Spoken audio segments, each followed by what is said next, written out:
الحمد للہ وکفا وسلام علی عبادہ الذین اصطفیٰ اما بعد فاعوذ باللہ من الشیطان الرجیم بسم اللہ الرحمن الرحیم هو الذی ارسل رسولہ بالہدی ودین الحق لیظہرہ علی الدین کلہ وکفا باللہ شہیدا۔ صدق اللہ مولانا العظیم۔ انتہائی واجب الاحترام بزرگوں اور میرے سامعین، اللہ تبارک و تعالی نے اپنی اس لاریب کتاب میں آقائے دو جہان صلی اللہ علیہ وسلم کی رسالت اور دین اسلام کی سربلندی اور سرخروئی کو اس آیت میں بیان فرمایا ہے، اور اس پر گواہ اللہ تبارک و تعالی نے اپنی گواہی پیش فرمائی ہے۔ وکفا باللہ شہیدا۔ اللہ تبارک و تعالی نے اس دین کو بیجا ہی غلبے کے لیے ہے، لیظہرہ علی الدین کلہ، تمام ادیان پر غلبے کے لیے اس دین کو بھیجا۔ ہمیں تاریخ کے اوراق میں جب ہم جانکتے ہیں تو محسوس ہوتا ہے کہ آپ صلی اللہ علیہ وسلم نے دین کی یہ شمع جب ابتدائی دور میں روشن کی تو یہ انتہائی ٹمٹماتی سی شمع تھی، انتہائی ٹمٹماتا ہوا ایک چراغ تھا جو مشرکین مکہ اور وہاں کے جو رؤساء اور وڈیرے تھے ان کے کیے جانے والے مظالم کی وجہ سے کبھی دائیں کی ہوا سے اور کبھی بائیں کی ہوا سے بجھ جانے کے قریب ہو جاتا تھا۔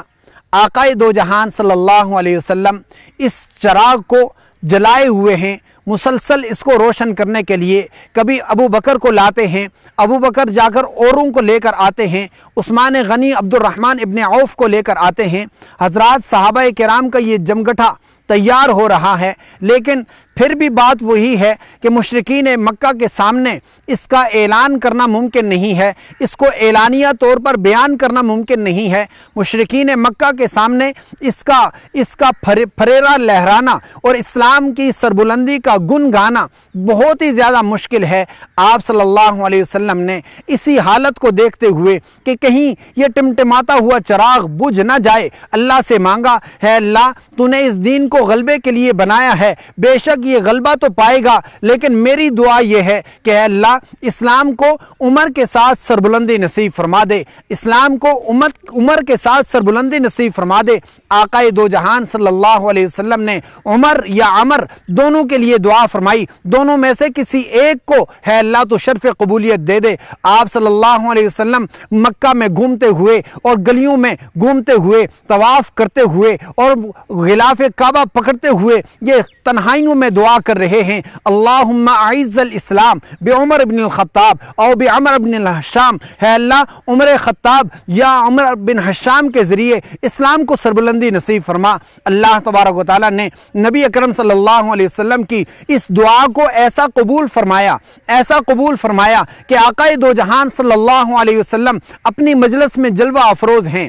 سیدنا حمزہ رضی اللہ تعالیٰ عنہ آپ صلی اللہ علیہ وسلم کے آپ کے چچا بھی ہیں اور آپ کے رضائی بائی بھی ہیں، وہ دروازے پر آپ کا پہرا دے رہے ہیں کہ کوئی آ کر آپ کو نقصان نہ پہنچا دے۔ لوگوں نے دیکھا کہ ایک شخص آ رہا ہے کہ جس کے ہاتھ میں تلوار ہے، لوگوں نے تو یہ سمجھا کہ وہ مشرکین مکہ کی جانب سے آیا ہوا ایک سفیر ہے اور ان کی جانب سے آیا ہوا ایک نمائندہ ہے، عمر ابن خطاب کے نام سے دنیا اس کو یاد کرتی ہے، لیکن در حقیقت وہ عمر ابن خطاب نہیں، وہ پیغمبر کی دعا آ رہا تھا۔ نبی اکرم صلی اللہ علیہ وسلم کی دعا قبول ہوتی ہے۔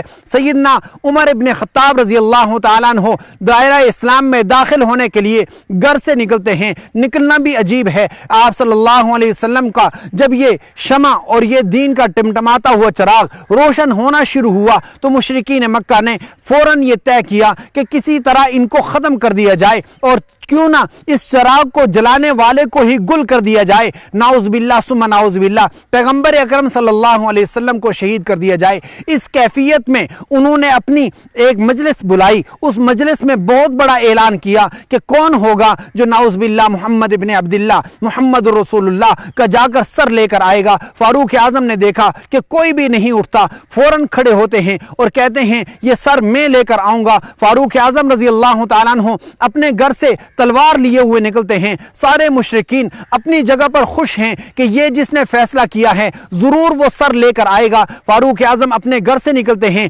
فوراً کسی نے بتلایا، رستے میں ایک شخص ملتا ہے، اس نے بتلایا کہ جاؤ اپنے بہن اور بہنوئی کی خبر لے لو، وہ بھی مسلمان ہو چکے ہیں۔ جس چراغ کو تم بجھانے جا رہے ہو اس چراغ کی شمع، اس چراغ کی روشنی تو تمہارے گھر میں پہنچ چکی ہے، تمہاری ہمشیرہ مسلمان ہو چکی ہے۔ آپ رضی اللہ تعالیٰ عنہ فوراً گھر میں پہنچتے ہیں، اپنی بہن اور بہنوئی سے معلوم کرتے ہیں کیا تم نے بھی دین اسلام قبول کر لیا؟ انہوں نے اعلانیہ طور پر کہا ہم نے قبول کر لیا۔ سیدنا فاروق اعظم دائرہ اسلام میں داخل نہیں ہوئے، لیکن اتنے غصے میں ہیں کہ سیدہ فاطمہ جو آپ کی بہن ہے ان کو مارنا پیٹنا شروع کر دیتے ہیں، اپنے بہنوئی کو مارنے کے لیے آگے بڑھتے ہیں۔ ایک تماچا اپنی بہن کے منہ پر لگتا ہے۔ سیدہ فاطمہ جو آپ کی ہمشیرہ ہیں انہوں نے اعلانیہ کہا گر عمر تو ہم کو جان سے مار بھی ڈالے، شکنجوں میں کسے یا بوٹیاں کتوں سے نچوالے، ہرگز دین حق سے پھر نہیں سکتے،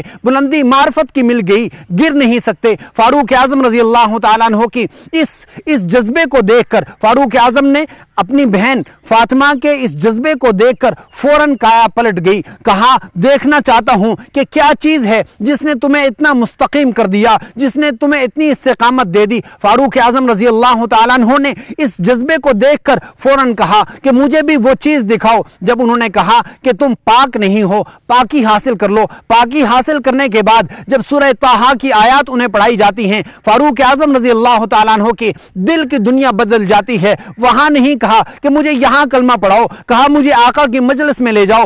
پیغمبر اکرم صلی اللہ علیہ وسلم اپنے دار ابی ارقم کے گھر میں بیٹھے ہوئے ہیں، اسی گھر میں تشریف فرما ہیں، حضرت حمزہ باہر کھڑے ہوئے ہیں۔ لوگوں نے بتلایا کہ آپ کو معلوم ہے وہ سامنے سے دندناتا ہوا کون آ رہا ہے؟ لوگوں نے بتلایا عمر ابن خطاب آ رہا ہے، تلوار ہاتھ میں ہے، خدا نہ خواستہ پیغمبر کو نقصان نہ دے دے۔ حمزہ نے کہا اسے آنے دو، اگر ادب ملحوظ رکھا تو خاطر سے بٹھائیں گے، اگر نیت نہیں اچھی تو اسی کے ہاتھ کی تلوار سے اسی کا سر قلم کر دوں گا، اس کو اندر داخل نہیں ہونے دوں گا۔ لیکن دنیا کو معلوم نہ تھا کہ پیغمبر کی وہ جو دعا تھی اللہم اعز الاسلام بعمر ابن الخطاب، وہ دعا قبول ہو چکی ہے۔ آپ صلی اللہ علیہ وسلم نے جب عمر کو دیکھا تو فوراً فرمایا حمزہ ہٹ جاؤ، اس کو میرے پاس آنے دو۔ پیغمبر اکرم کے پاس سیدنا فاروق اعظم پہنچتے ہیں، فوراً کلمہ پڑھتے ہیں۔ تھوڑی ہی دیر گزرتی ہے، فاروق اعظم رضی اللہ تعالیٰ عنہ ادھر ہی بیٹھے ہوئے ہیں، لوگوں میں چلت پھرت شروع ہو جاتی ہے، لوگ ہلنا جلنا شروع ہو جاتے ہیں۔